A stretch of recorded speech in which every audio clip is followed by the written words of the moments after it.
A continuación, la entrevista completa de Víctor Aldama en Herrera en COPE.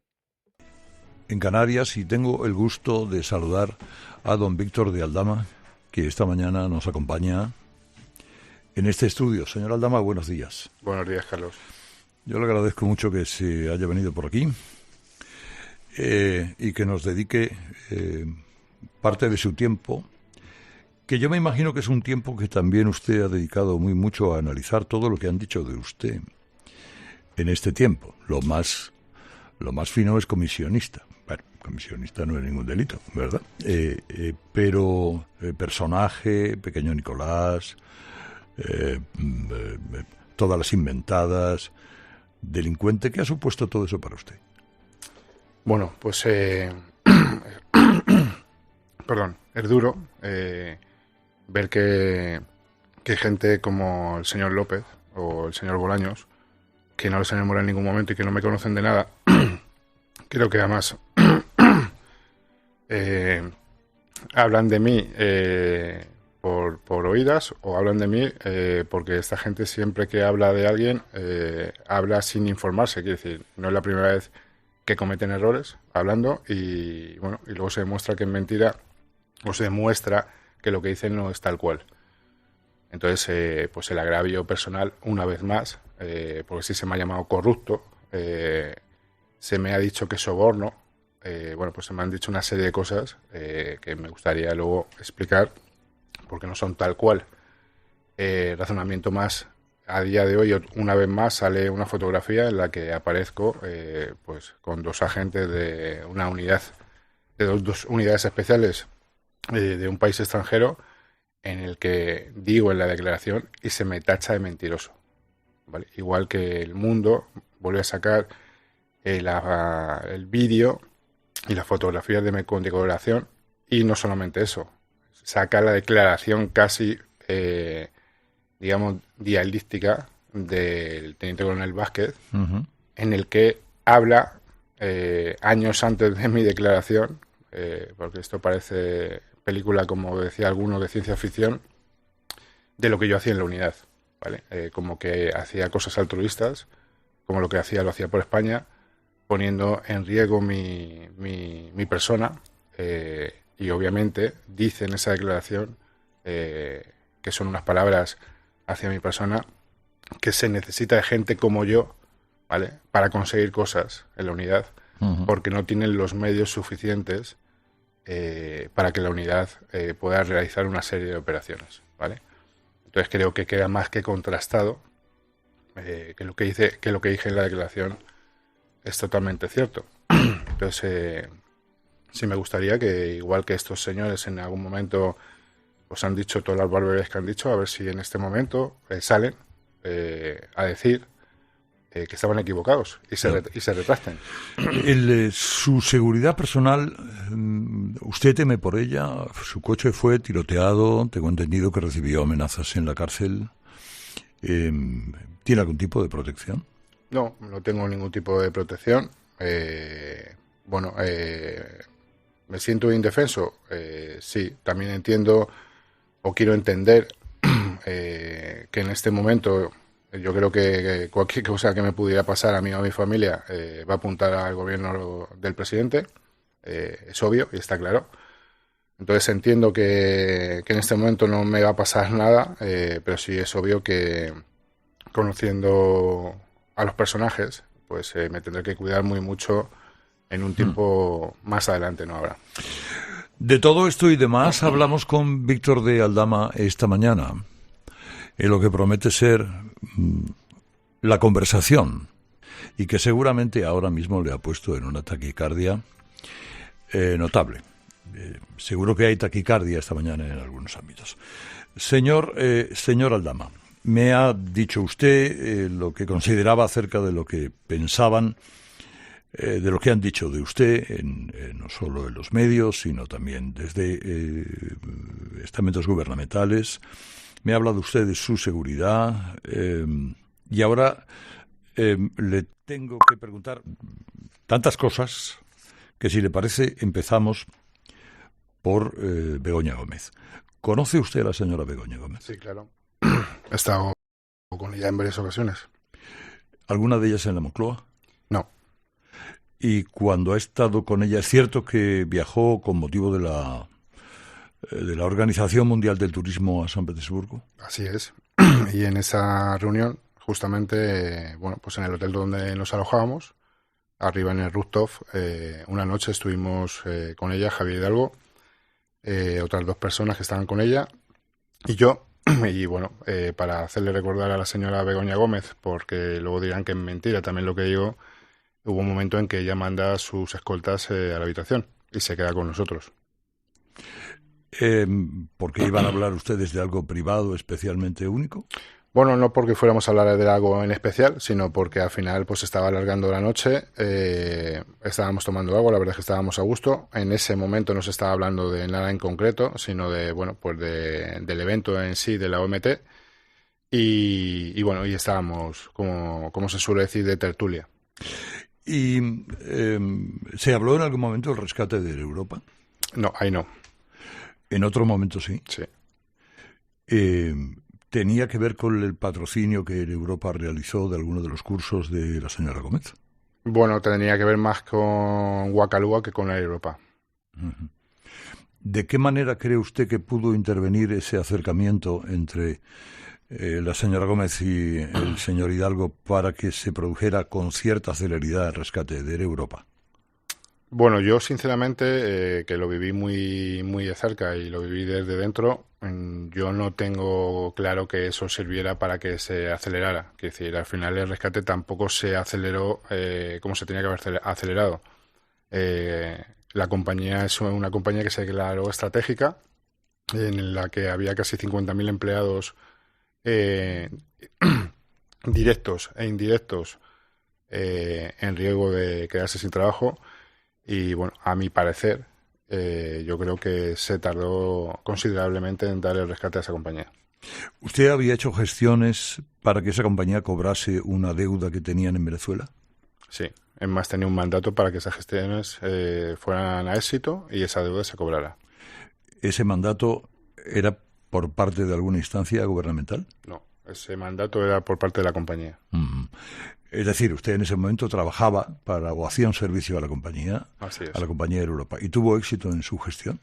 Bueno, tuvimos éxito, yo puedo decir que tuvimos éxito porque conseguimos varias opciones de cobro a las cuales bueno, pues la dirección de la compañía se negó porque no eran adecuadas. Entonces, bueno, ahí ya no podía hacer yo tampoco mucho más ni ninguna labor más porque era la dirección la que tenía que aceptar esas opciones de cobro.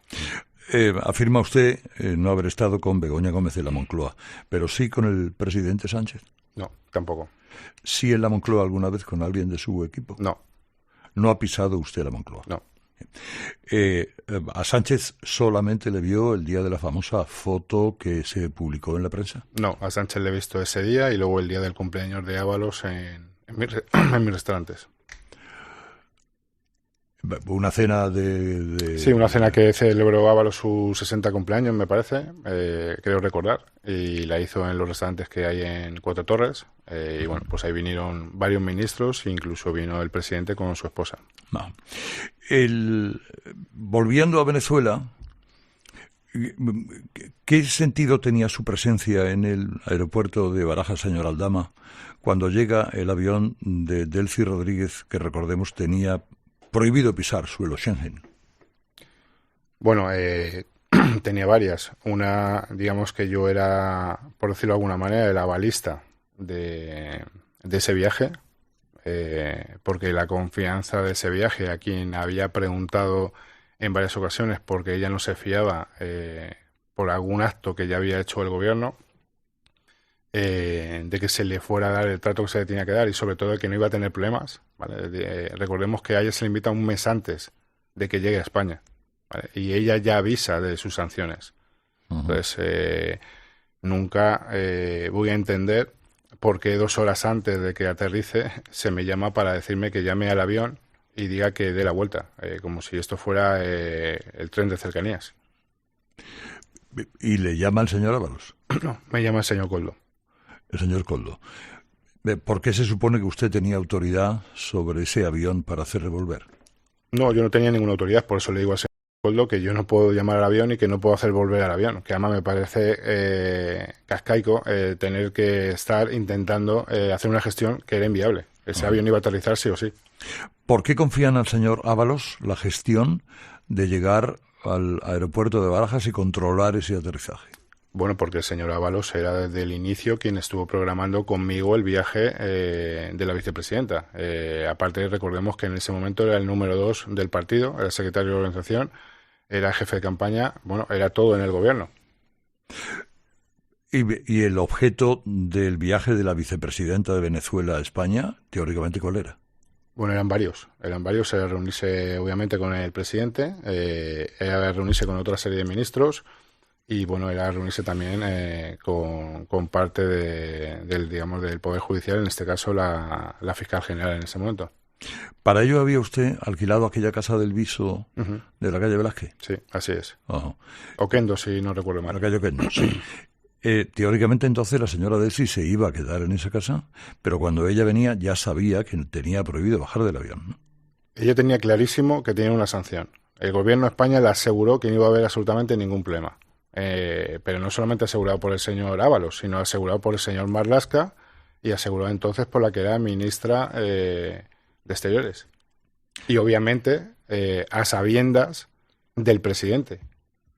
Porque no viene una vicepresidenta y además una persona tan importante como Delcy, que igualmente es el todo en Venezuela con el presidente Maduro, a España sin unas garantías. Y, señor Aldama, ¿subió usted al avión con el señor Ábalos? Fui el único que subió al avión con el señor Ábalos. ¿Y qué ocurrió en el interior del avión?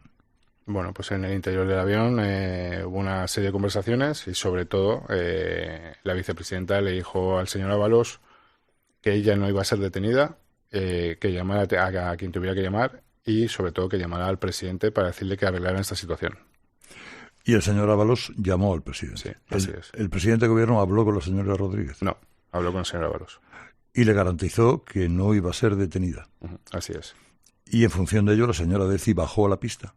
Bueno, antes de bajar a la pista se creó, no sé ya cómo funciona eso, se dio instrucciones al comisario entonces del aeropuerto para que se creara una zona Schengen y del avión a la Terminal 1, a la ejecutiva, a una sala VIP, bueno, pues se hizo el traslado y bajó ella con su comitiva y se esperaron pues 4 o 5 horas hasta que se pudo resolver que ella saliera en un avión de Qatar.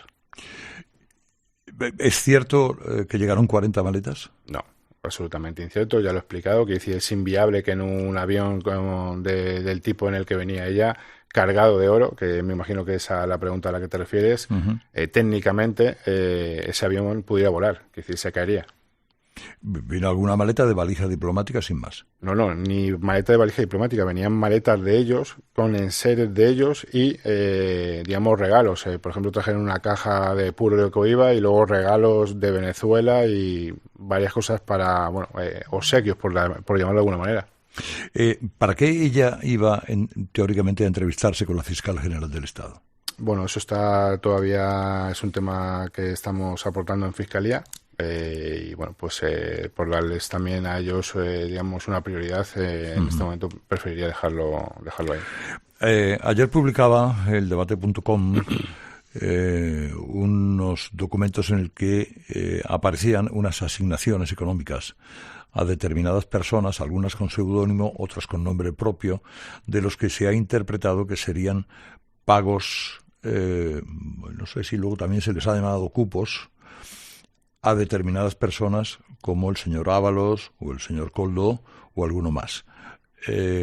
¿Esa lista se corresponde con la realidad? No, eso lo expliqué también el día de mi declaración. Eso es no es una lista, eso es una hoja de cálculo que yo hago para ver un poco, digamos, cómo salen los números. Obviamente está en esa lista el señor Ábalos y el señor Coldo. Pero no tiene nada que ver con la realidad y no es una lista que se llevó a cabo porque además está bien claro, no salen los números. Se ha demostrado que la facturación de esa compra fueron de 53 millones de euros al final, porque bueno, perdimos dinero en el camino y a día de hoy todavía tenemos en el Tribunal de París una demanda puesta sobre uno de los proveedores por casi 3 millones de euros, que decir, al final los números fueron otros y no se llevó a cabo lo que venía en esa lista. Es justamente lo que dije en la declaración. ¿Se llevó a cabo un poco menos? Bastante menos. Las cifras que dije, me parece que fueron 250.000 a uno y 100.000 al otro. Oh. ¿Y eso cómo lo puede usted sustentar de alguna manera cuando, pues, lógicamente, los que dice usted que lo recibieron se querellan y usted lo tiene que demostrar? Bueno, es que yo creo que, visto lo visto, en este país ya hay que demostrar la fotografía con el cuchillo clavándoselo en el pecho, porque no sé qué más tengo que demostrar. Es decir, vuelvo a repetir, ya se me ha tachado de mentiroso, o como bien has dicho antes, de la tía, de Mortadelo y Filemón, de Anacleto, del pequeño Nicolás. Ya seguramente le gustaría a los que han dicho lo del pequeño Nicolás llegarle a la suela de los zapatos a este señor. Y no sé qué más tengo que demostrar. Pero bueno, que como dije, no hay ningún problema. Se están aportando pruebas a la Fiscalía. Hay pruebas creo que más que suficientes. Por menos de esto, recuerdo que al señor Rajoy se le hizo una moción de censura por 200 y pico mil euros, que además ni le afectaba a él, era por temas de los ayuntamientos, y se le echó del gobierno. A mí me llama delincuente un señor que tiene a su mujer imputada, a su hermano imputado, a su segundo del gobierno imputado, a su jefe o asesor imputado, y no dimite. No lo sé, que venga Dios y lo vea. Estamos hablando con el señor Víctor de Aldama. En esa lista hay un Bernardo. ¿Ese Bernardo sería el presidente del Partido Socialista de Navarra? No, para nada.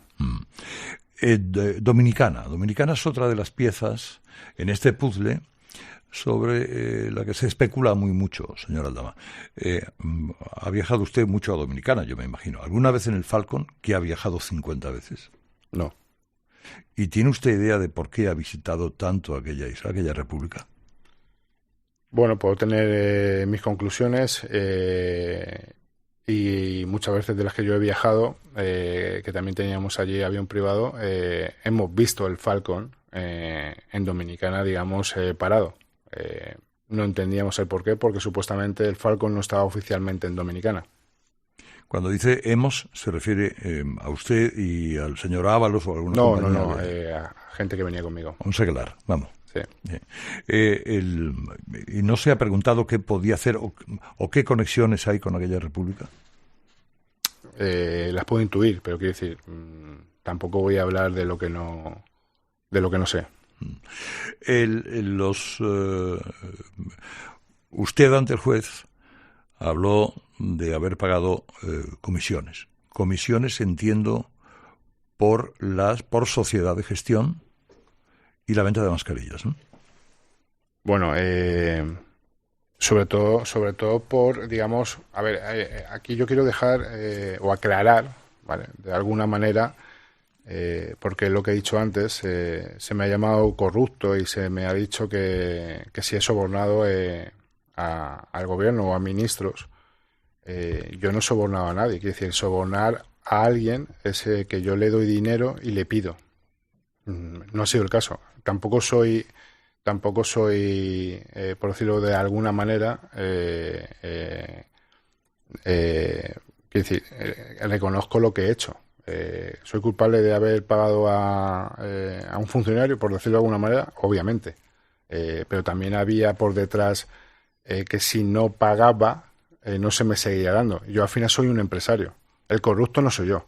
El corrupto es el político. Eso quiero dejarlo muy claro y creo que todo el mundo lo sabe. Que yo he actuado mal y lo he hecho mal por no haberlo denunciado, sí, obviamente.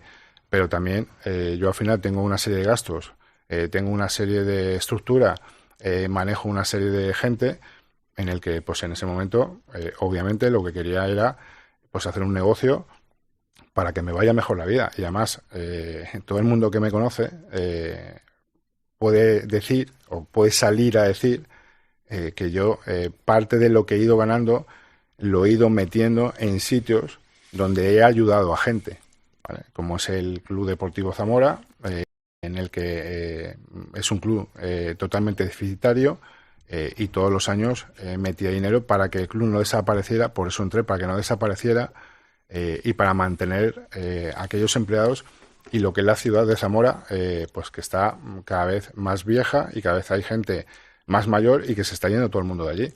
Entonces, me parece increíble de todo lo que se me ha tachado, de todo lo que he hecho por este país, de todas las cosas que he logrado, y ahora se me vea como el corrupto o como el sobornador, o barbaridades que se han dicho a mí, que he pagado a funcionarios y que he hecho algo para seguir manteniendo mis contratos y para seguir manteniendo mis cosas. Sí, obviamente que lo he hecho. Y no me lo oculto, lo he dicho y seguramente me he metido en un problema por declarar la verdad, ¿vale? Y por decir la verdad. Porque eso será un delito y no sé si el día de mañana me podrá llevar de nuevo a la cárcel. Pero he dicho la verdad. Cosa que ellos de momento ni están saliendo a decir, ni están rectificando nada de lo que está saliendo mío, que además, digámoslo de alguna manera, me han obligado a sacarlo. Además, no entiendo, sabiendo perfectamente y conociéndome como me conocían, que uno, me niegue, dos, que digan que no he hecho, y tres, que sabían perfectamente lo que tenía. O me da a entender que están por encima del bien y del mal, o me da a entender que no hablan entre ellos. Porque es que no lo entiendo. O eso, o esto es el país de la pandereta. ¿Cree usted que el señor Sánchez cesó al señor Ábalos, tanto de los cargos en el gobierno como en el partido, porque recabó información acerca de lo que usted me estaba contando ahora? Bueno, según dicho por el señor Ábalos, porque además el día que le cesa, me voy a acordar siempre que fue el 10 de julio, dicho por el señor Ábalos, es por un informe del CNI en el que no solamente vienen distorsiones o pagos raros en diferentes cosas, no solamente por el tema de las mascarillas, sino por otros temas personales del señor Ábalos, que creo que tampoco en este momento yo tengo por qué hablar o decir nada. Yo creo que ya es sabido y se habla mucho de ese tema y bueno, pues al final también me imagino que el presidente, por poner un poco de coherencia en ese momento a el que era la persona más importante de su gobierno, pues lo hace, lo cesa. Uh-huh. ¿En algún momento algún de ese riego de comisiones alcanzó los gobiernos canario o balear? Bueno, yo lo he dicho también, quiero decir, alcanzó no, porque me negué. Pero Koldo me pidió 50.000 euros para Víctor Ángel Torres. Entonces yo no preguntaba en su momento para qué era cada cosa y en ese momento tampoco pregunté, pero me negué, le dije que ya estaba bien, que esto al final daba para lo que daba. Es decir, este señor pues no entendía que había que pagar unos impuestos, no entendía que había que pagar un transporte, no entendía que había que pagar una serie de cosas. Se pensaba, no sé, que comprábamos, vendíamos y que eso era en bruto. Uh-huh. ¿Cómo contacta usted con Koldo? Es una curiosidad que tengo. Bueno, es algo muy sencillo.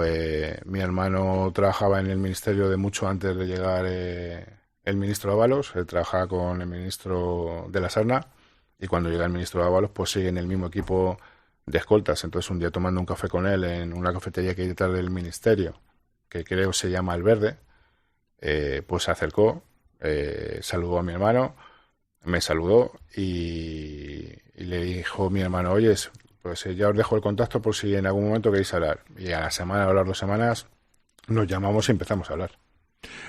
¿Todavía no había llegado la pandemia o sí? No, ni mucho menos. Uh-huh. Ellos llegaron en 2018, ¿no? Sí. Sí, fue justo ahí. Y es el momento de llegar la pandemia cuando hacen falta determinadas mascarillas, EPIs y test de antígenos y otras cosas. ¿Cuándo entra en contacto con usted? No, nosotros ya llevamos en contacto... o cuando los dos empiezan a hacer algún tipo de... No. El primer contacto con Ábalos es cuando yo le organizo el viaje a México. Antes de organizar el viaje a México, yo voy al meeting o reunión esta creo que era para Pepo Hernández para alcalde de Madrid o algo de eso, que me obligan a ir al acto cuando yo no quería ir al acto para nada. Yo no soy ni militante, ni soy del Partido Socialista, ni nada de nada. Además dije, oye, no me puedo quedar a tomar algo en los alrededores y cuando termine el acto se me vea, que también he visto en plan jocoso al presidente decir, sí, casi estaba esperando a este señor a que yo termine el acto para verle.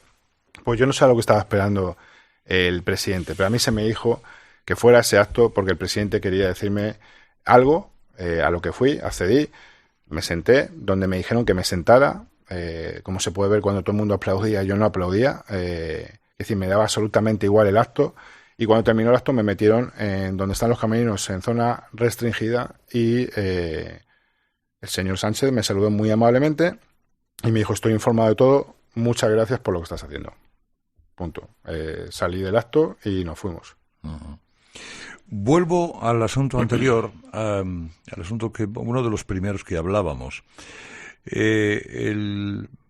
Usted se presentó ante Juan Guaidó cuando era el presidente encargado de Venezuela, con una carta firmada por Ábalos, tengo entendido, en la que se le presentaba como una especie de representante del gobierno, que acababa de llegar al poder después de la moción de censura.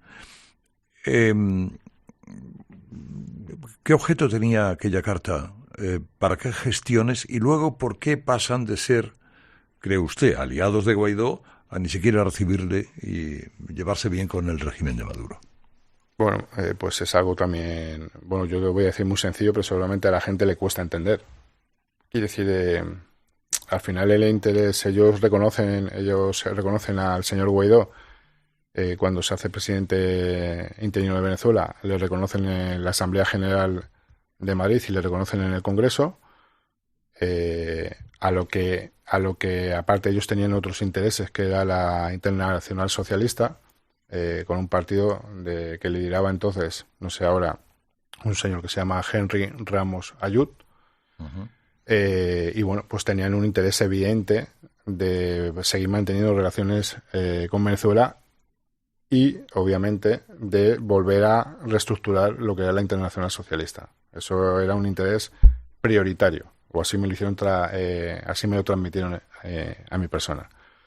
Entonces, bueno, como yo tenía los contactos ya de por entonces en Venezuela y tenía la llegada pues a las dos partes, pues lo comenté y se me hizo esa carta a la que te has referido y bueno, pues me fui al país a entregársela al señor Guaidó y a hablar con Henry Ramos Ayud, que ahí es cuando empiezan las visitas a España de la gente de Guaidó y de la gente de Henry Ramos Ayud. Luego se cambia y ya no se recibe a Guaidó. Luego se cambia porque el gobierno Maduro obviamente se siente traicionado por el gobierno de España, lógicamente, porque además estaban negociando una serie de cosas, como con empresas españolas, dinero que había entregado el gobierno de Venezuela a empresas españolas que nunca se había hecho la obra o que nunca habían devuelto, demandas y denuncias del gobierno de Venezuela hacia empresas españolas por incumplir contratos. Pues entonces el gobierno de Venezuela le dijo al gobierno de España que a qué estaba jugando, lógicamente. Entonces en ese momento pues vuelve a dar un giro, parece ser que vuelve a interesar el hablar con el gobierno de Maduro y pues hacemos exactamente lo mismo y obviamente el gobierno de Maduro pide prueba de que están con ellos. A lo que poco después se puede ver igualmente en cualquier hemeroteca. Hay un giro en el Congreso y de donde le habían reconocido al señor Guaidó el Partido Socialista, pues le desacredita y dice que ya no le reconoce como presidente interino. ¿En esas negociaciones tenía algo que ver Rodríguez Zapatero, señor Aldama? Pues sinceramente no lo sé. Sé que el señor Zapatero está mucho por Venezuela, pero sinceramente no sé si tenía que ver en las negociaciones o no. Rescate de Europa, déjeme que vuelva. Se ha publicado en prensa que usted estuvo muy implicado en este rescate, como antes hablábamos. ¿Se llegó a reunir con Nadia Calviño o con María Jesús Montero? Nos reunimos con Nadia Calviño presencialmente en el Ministerio de Economía y con María Jesús Montero vía telemática a través de una videollamada. para acelerar o para que se sustanciara ese rescate del euro? Bueno, para acelerar, obviamente, por lo que he dicho, por los riesgos que había, no solamente de los empleados, sino los lesores no aguantaban más. Los lesores se estaban llamando casi cada media hora diciendo que o dábamos una solución o ejecutaban los aviones. Entonces, era un momento crítico para la compañía, para el país, porque, vuelvo a repetir, se declaró a la compañía como estratégica y fue un trabajo de 24 horas diario. Algunos sectores ha sorprendido que usted, que estaba encarcelado por un presunto fraude en una trama de hidrocarburos, de empresas que se hacían, se deshacían, por lo tanto no se correspondían con el IVA, etcétera, etcétera, y que a través de la confesión en otro asunto que no tiene que ver con el de hidrocarburos, usted consiguiera que la Fiscalía le levantara esa libertad y le diera la condicional, o como quiera que se llame. Esa fue una parte de sus exigencias para poder hablar, o contrapartidas para hablar con el juez y el fiscal. No, para nada. Recordemos que hay un punto importante, que el fiscal que lleva las dos causas es el mismo fiscal. Quiere decir, al final, que yo pida hacer una declaración voluntaria con mi abogado y que, bueno, pues digamos, hagamos esa declaración voluntaria ateniéndonos a que también se nos va a preguntar por la otra causa, y así se hace, se nos pregunta por la otra causa, y recordemos que yo declaro también bajo secreto de sumario desde el primer momento en el juzgado de instrucción número 5 de la Audiencia Nacional, es decir, sin tener ningún problema en declarar. Entonces, a mí se me libera, yo creo que porque al final también hablo y hago una declaración bajo secreto de sumario sobre el tema de hidrocarburos. Hay dos socios de esta, vamos a llamarle una trama para entendernos, que afirman haber enviado bolsas con dinero al Partido Socialista. ¿Tiene usted constancia de ello? Bueno, no tengo constancia. Eso es algo que publica The Objective en su periódico. Se dice que es un socio. No es un socio, reconozco perfectamente a la persona que lo hace, es una mujer. Sé perfectamente quién es esa mujer. No vamos a entrar en ello porque también vamos a aportar pruebas a Fiscalía y, como he dicho antes, de cualquier entrevista mía la prioridad la tiene Fiscalía, porque así tiene que ser y así me tengo que corresponder, porque es digamos, el acuerdo que tenemos en el nuevo Estado de colaboración absoluta. No sé por qué esta persona dice que se han llevado o intenta vincular la financiación de los hidrocarburos con el partido cuando es absolutamente incierto. Es decir, no tiene nada que ver los hidrocarburos, Villafuel, por lo que, digamos, nos han encarcelado con ningún tipo de financiación en el partido. Este asunto, esta trama, bueno, que llegó a comunidades autónomas, llegó a ministerios y ahora se pretende que todo es cosa solamente de Ábalos. Señor Aldama, ¿pudo esto asentarse sin Sánchez enterado y dando permiso a todo, cree usted? No.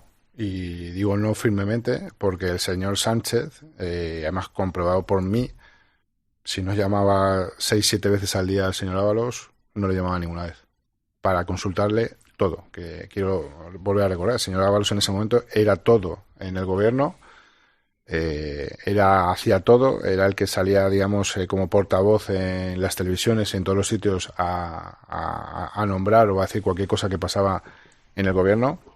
Y obviamente el presidente tenía una confianza en él más allá.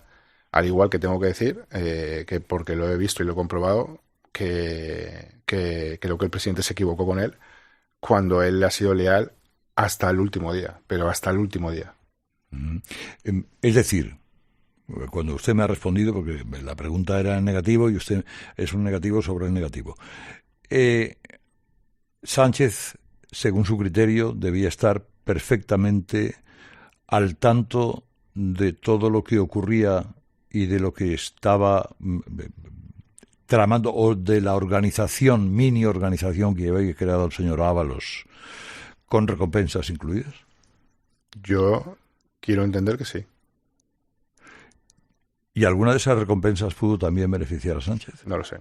Ahí ya no lo sé porque yo no a ese punto no he llegado. Que supiera o que pudiera decir que algo de eso le ha llegado al presidente, no lo sé. ¿Y cómo puede evidenciarse que el señor Ábalos se ha beneficiado en cientos de miles de euros, que no sé la cantidad exactamente, que oscila? Yo he oído 200.000 y he oído 2 millones. ¿Cuánto el señor Ábalos habría recogido por realizar gestiones con sociedad de gestión? Bueno, por parte mía, como he dicho, en la mascarilla 250.000. Por otros asuntos que se iban dando, que vuelvo a repetir, son temas que no voy a hablar porque todavía está en Fiscalía. Casi 400.000, eso sin contar, como bien dije en la declaración, por luego de las cosas varias o digamos rutinarias que se pedían. Sabemos, nos lo ha contado, cómo contacta usted con el señor Ábalos, señor Aldama, pero ¿cómo contacta con Begoña Gómez? Bueno, con Begoña Gómez no es que contacte yo, quiero decir, con Begoña Gómez a través de otra persona que es Arantxa Laufer, que era directiva de Wakalua, es la que trae, por decirlo de alguna manera, a Begoña Gómez a la mesa. Claro, y luego luego se suma el señor Hidalgo. Sí, así es. Pues, ¿cuándo tiene usted la próxima? Me ha dicho que dentro de poco, ¿no? Entiendo que la próxima va a ser en el Supremo, quiero entender, o es lo que me han comentado, me imagino, para volver a declarar lo que dije en la Audiencia Nacional y ratificar lo que dije en la Audiencia Nacional, y aparte me imagino que ya habrá más cosas y, bueno, pues aportar otras evidencias. ¿Tiene usted evidencias de todo lo que me ha contado? Obviamente, si no, no lo hubiera contado. Si no, no me hubiera, pegado un tiro en el pie como he hecho. Claro, pero ¿qué evidencias puede haber? Nadie te firma un recibo cuando le das 400.000 euros. No, pero hay otras cosas. Entonces, bueno, dejemos primero que Fiscalía vea esas evidencias y cuando vayan saliendo, como son, por ejemplo, hay evidencias ya, quiero decir, las fotografías que están saliendo, que ha sacado El Mundo, son evidencias de lo que he dicho, que se me tachaba de mentiroso. Lo que va a salir en próximos días son evidencias. Claro, y digamos, ¿esas evidencias solamente llegan a las personas que se han nombrado o hay más nombres que conoceremos a partir de ahora? No, en principio, bueno, yo creo que he nombrado a muchos. Es muy grave que hayan nombrado a todas las personas que hayan nombrado. Y Santos Cerdán, por ejemplo. Eso es. Y sigamos en pie. Que dice, por ejemplo, el señor Santos Cerdán, el otro día cuando le preguntan en el Congreso, alguien que está tan indignado porque he dicho lo que he dicho, y le preguntan, pues automáticamente, entiendo, y corrígeme Carlos, por favor, que cuando le preguntan que si se le ha entregado dinero, pues si estás tan indignado, directamente dices que no. ¿No? Pues este señor no dijo que no. Este señor empezó a dar explicaciones raras, que va a la cuarta pregunta que le vuelven a preguntar, ya dice, obviamente no me ha dado nada. ¿Por qué no lo dices desde el inicio? ¿Qué pasa? ¿Que tienen la misma escuela que el presidente del gobierno cuando le preguntan por mí y contesta con otra pregunta en el Congreso? Cuando le vuelven a preguntar por mí en Faro, en Portugal, y contesta con otra pregunta en Portugal, y hasta que no sale la foto no dice nada.